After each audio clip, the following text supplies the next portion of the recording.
12 मार्च 1913ची ती गोष्ट. सांगली जिल्ह्यातील देवराष्ट्रे गावात विठाबाईच्या पोटात प्रसूतीच्या वेदना होऊ लागल्या. पण विठाबाई मागच्या काही दिवसांपासून आजारी होत्या. बाळ जन्माला येणे सोडाच, पण आई जिवंत राहते की नाही अशी दाट शंका होती. आजूबाजूच्या पंचक्रोशीतील सगळे वैद्य करून झाले, पण विठाबाईला काही गुण येईना. त्या काळात दवाखाने नव्हते, वैद्यांनी तर हात टेकले. आता करायचं काय?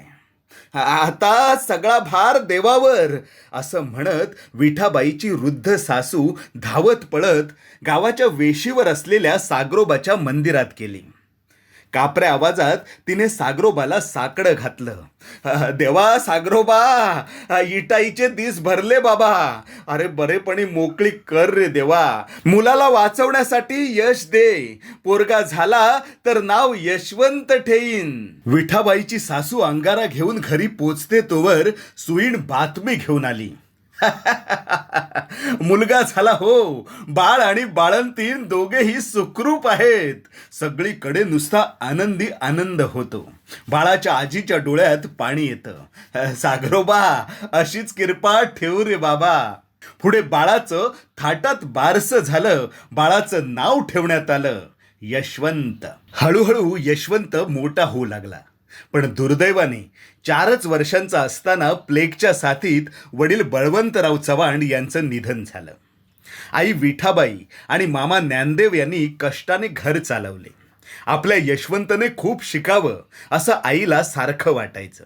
आणि छोटा यशवंत हुशार सुद्धा होता. तो वक्तृत्व स्पर्धेत हमखास बक्षीस मिळवायचा. भजन कीर्तनासोबत त्याला लोकमान्य टिळक, गोखले यांची भाषणे ऐकायला आवडत. हळूहळू या मुलामध्ये देशप्रेम जागत गेले आणि यशवंतरावांनी स्वतंत्र लढ्यात उडी घेतली. 1931 मध्ये भगतसिंग, सुखदेव आणि राजगुरू यांना फाशी देण्यात आली आणि सबंध हिंदुस्थान पेटून उठला. युवकांमध्ये या गोष्टीचा प्रचंड संताप होता. याच गोष्टीचा निषेध म्हणून सातारा जिल्ह्यात ब्रिटिश सरकार विरोधात यशवंतरावांनी भारतीय ध्वज फडकावत निषेध व्यक्त केला. ब्रिटिश सरकारने कायदेभंग चळवळीत सहभाग घेतला म्हणून यशवंतरावांना अटक केली आणि 18 महिन्यांचा तुरुंगवास ठोठावला. यावेळी यशवंतरावांचं वय केवळ 18 वर्षांचं होतं. यशवंतराव तुरुंगात गेले. त्यांना सोडवण्यासाठी सगळे आपापल्या परीने धडपड करू लागले. कुणीतरी त्यांची आई विठाबाईकडे आला आणि म्हणाला, आई, आपला यशवंत तुरुंगातून सुटू शकतो, पण त्यासाठी त्याला इंग्रजांना माफीनामा लिहून द्यावा लागेल. त्यावर त्या माऊलीने जे उद्गार काढले ते ऐकून तुमच्याही अंगावर काटा येईल. माझा यशवंत तुरुंगात सडला तरी चालेल, पण तो माफीनामा लिहून देणार नाही. यशवंतराव 18 महिने तुरुंगात राहिले. येरवडा तुरुंगात असताना आचार्य भागवत, SM जोशी यांच्यासारखे नेते तिथे होते. तुरुंगामध्ये राजकीय, सामाजिक विषयांवर चर्चा होत आणि याच गोष्टीचा परिणाम यशवंतरावांच्या मनावर बिंबत गेला. ते गांधीजींच्या चले जाव पासून सगळ्या आंदोलनात सामील झाले. 1947 साली आपल्या देशाला स्वतंत्र मिळाले आणि 1956 साली द्विभाषिक मुंबई राज्याचे ते पहिले मुख्यमंत्री झाले. त्यानंतर मुंबईसह संयुक्त महाराष्ट्राच्या आंदोलनात यशवंतराव सक्रिय सहभागी झाले आणि 1 मे 1960 रोजी सन्माननीय यशवंतराव बळवंतराव चव्हाण महाराष्ट्राचे पहिले मुख्यमंत्री झाले. यशवंतरावांनी कृषी, सहकार, महाराष्ट्राच्या आर्थिक जडणघडणीसाठी अनेक मोठे निर्णय घेतले. जनतेला यशवंतरावांचे कौतुक वाटत होते, पण अशातही काही विरोधक मात्र टीका टिप्पणी करतच होते. एकदा नाटककार, विडंबनकार, विनोदी साहित्यकार, कथालेखक, निर्माता अशा अनेक रूपांचे आचार्य अत्रे संयुक्त महाराष्ट्राच्या चळवळीत महत्त्वाचे शिलेदार होते. अत्रेंच्या सभा प्रचंड गाजायच्या. परंतु एकदा एका भाषणात यशवंतरावांवर टीका करताना अत्रेंची जीभ घसरली. अत्रेंनी यशवंतरावांवर आणि त्यांच्या पत्नीवर अतिशय वैयक्तिक पातळीवर टीका केली. ते म्हणाले, निपुत्रिक यशवंतरावांच्या हातात महाराष्ट्राची धुरा. सुसंस्कृत अशा महाराष्ट्रात राज्याच्या मुख्यमंत्र्यांवर झालेली ही टीका कुणालाच रुचली नाही. खुद्द यशवंतरावांना सुद्धा या गोष्टीचे प्रचंड वाईट वाटले. खरं तर यशवंतराव अत्रेंना थेट जाहीर सभेतून उत्तर देऊ शकले असते, त्यांच्यावर जहरी टीकाही करू शकले असते. पण यशवंतरावांनी तसं काहीच केलं नाही. त्यांनी अत्रेंना फोन केला आणि यशवंतरावांनी अत्रेंना जे सांगितलं ते ऐकून तुमच्याही डोळ्यात पाणी येईल. यशवंतराव म्हणाले, अत्रे साहेब, तुम्ही लिहिलं की मी निपुत्रिक आहे, पण मी निपुत्रिक नाही. तुम्हाला म्हणून सांगतो, जेव्हा चले जाव चळवळ सुरू होती तेव्हा पोलिसांनी आमच्या घरावर धाड टाकली होती. त्यावेळी माझी पत्नी वेणू गरोदर होती. मी पोलिसांच्या हाताला लागलो नाही, कसाबसा तिथून निसटलो. पण त्यांनी माझा राग माझ्या पत्नीवर काढला. माझ्या गरोदर पत्नीच्या पोटावर पोलिसांनी लाठ्या मारल्या. त्यामुळे तिचा गर्भ पडला. गर्भाशयाला मोठी दुखापत देखील झाली आणि त्यामुळेच पुढे आम्हाला मूल होताना अडचणी आल्या. हे बोलताना यशवंतरावांचे डोळे पाणावले. यशवंतरावांचे हे बोलणं ऐकल्यावर अत्रेंनाही मोठा धक्का बसला. त्यांचं डोकं सुन्न झालं. आचार्य अत्रेंना त्यांची चूक लक्षात आली. त्यांनी घरी जाऊन यशवंतरावांची आणि पत्नी वेणुताई यांची माफी मागितली. चव्हाण दाम्पत्याने मोठ्या मनाने अत्रेंना माफ देखील केलं. यानंतर यशवंतरावांच्या पत्नी वेणुताई यांनी अत्रेंना आपले भाऊ मानले. असे होते तेव्हाचे राजकारणी आणि असे होते यशवंतराव चव्हाण. पुढे 1962 साली चीनने भारताला गाफील ठेवून भारतावर हल्ला केला. आपल्या देशाची कोणतीही युद्धाची तयारी नव्हती. आपल्याला चीनकडून पराभव स्वीकारावा लागला. नेहरूंनी तत्कालीन संरक्षण मंत्री व्ही.के. कृष्ण मेनन यांचा राजीनामा घेतला. पंडित नेहरू नव्या चेहऱ्याच्या शोधात होते आणि त्यांच्या नजरेत होते ते यशवंतराव चव्हाण. पंतप्रधान पंडित नेहरूंनी यशवंतरावांना फोन केला आणि तातडीने दिल्लीला बोलावून घेतले. हिमालयाच्या मदतीला सह्याद्री धावून गेला आणि नेहरूंनी देशाच्या संरक्षण मंत्री पदाची जबाबदारी यशवंतरावांना दिली. याच कालावधीत पुन्हा भारत पाकिस्तान युद्ध झालं.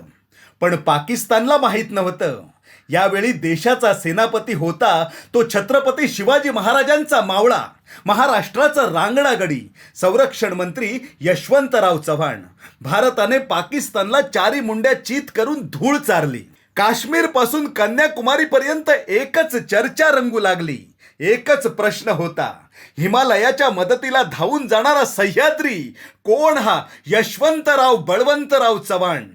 महाराष्ट्रात सहकाराचे जाळे विणून अर्थव्यवस्था बळकट करणारा, औद्योगिक विकासासाठी धोरणात्मक निर्णय घेऊन महाराष्ट्र प्रगत राज्य बनवणारा, संयुक्त महाराष्ट्राचे पहिले मुख्यमंत्री, देशाचे संरक्षण, गृह आणि अर्थमंत्री, भारताचे माजी उपपंतप्रधान, आधुनिक महाराष्ट्राचे शिल्पकार सन्माननीय यशवंतराव बळवंतराव चव्हाण.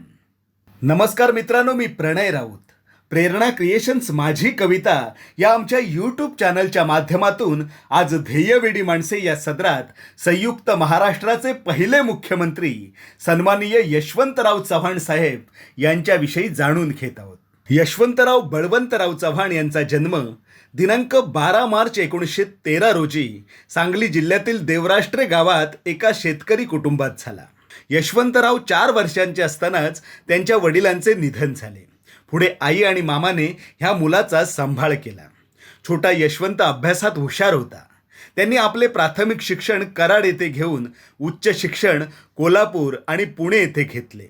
यशवंतराव BA LLB झाले. देशप्रेमाने प्रेरित झालेल्या यशवंतरावांनी 1930 साली महात्मा गांधींच्या सविनय कायदेभंग चळवळीत सहभाग घेतला. 1932 साली त्यांना पहिला तुरुंगवास झाला. 1946 साली यशवंतराव दक्षिण सातारा मतदारसंघातून निवडले गेले आणि संसदीय चिटणीस झाले. 1948 साली त्यांची महाराष्ट्र प्रदेश काँग्रेसच्या चिटणीस पदावर नियुक्ती झाली. पुढे द्विभाषिक मुंबई राज्याचे मुख्यमंत्री म्हणून त्यांनी 1 नोव्हेंबर 1956 रोजी सूत्रे हाती घेतली. 1960 साली संयुक्त महाराष्ट्र राज्य स्थापन झाले आणि यशवंतराव पहिले मुख्यमंत्री झाले. पुढे 1962 ते 66 या काळात ते भारताचे संरक्षण मंत्री, 1966 ते 70 या काळात गृहमंत्री, 1970 ते 74 पर्यंत अर्थमंत्री आणि 1974 पासून ते परराष्ट्र मंत्री झाले. मधल्या काही काळात ते उपपंतप्रधान देखील होते. यशवंतराव म्हणजे कार्यक्षम मंत्री, यशस्वी संसदपटू आणि जनसामान्यात ज्याची पाळेमुळे रुजली असा उदारमतवादी नेता म्हणून त्यांचा जनमानसात लौकिक होता. राजकारणासोबत यशवंतराव रसिक साहित्यिक देखील होते. त्यांची युगांतर, सह्याद्रीचे वारे, कृष्णाकाठ, ऋणानुबंध ही साहित्य संपदा विशेष गाजली. दिनांक 2 जून 1942 रोजी फलटणच्या मोरे कुटुंबातील वेणुताई यांच्याशी यशवंतरावांनी विवाह केला आणि दोघांनी सुखाचा संसार केला. पुढे महाराष्ट्राच्या राजकारणात यशवंतरावांच्या पावलावर पाऊल ठेवून वाटचाल करणारे अनेक नेते आपण पाहिले. यामध्ये शरदचंद्र पवार साहेब, सुशीलकुमार शिंदे साहेब, R.R. पाटील, अजितदादा अशी अनेक नावे घेता येतील. पण दुसरे यशवंतराव मात्र होणे नाही. दिनांक 25 नोव्हेंबर 1984 रोजी वयाच्या 71व्या वर्षी आधुनिक महाराष्ट्राच्या या शिल्पकाराने नवी दिल्ली येथे अखेरचा श्वास घेतला. कराड येथे कृष्णा आणि कोयना नदीच्या प्रीतिसंगमावर त्यांच्यावर अंत्यसंस्कार करण्यात आले. महाराष्ट्र पोरका झाला. मित्रांनो, आपल्याला यशवंतरावांचा एखादा किस्सा माहीत असेल तर कमेंट करून नक्की सांगा, किंवा महाराष्ट्राच्या राजकारणात तुम्हाला दुसरा यशवंतराव कोणात दिसला नक्की कमेंट करून सांगा. प्रेरणा क्रिएशन्स माझी कविता या आमच्या यूट्यूब चॅनलच्या माध्यमातून सन्माननीय यशवंतराव चव्हाण यांना मानाचा मुजरा. मित्रांनो, आमच्या चॅनलवर जर आपण नवीन असाल तर चॅनलला नक्की लाईक करा, सबस्क्राईब करा. मी प्रणय राऊत आता आपली तात्पुरती रजा घेतो. लवकरच भेटूया एका नव्या व्हिडिओसह. धन्यवाद.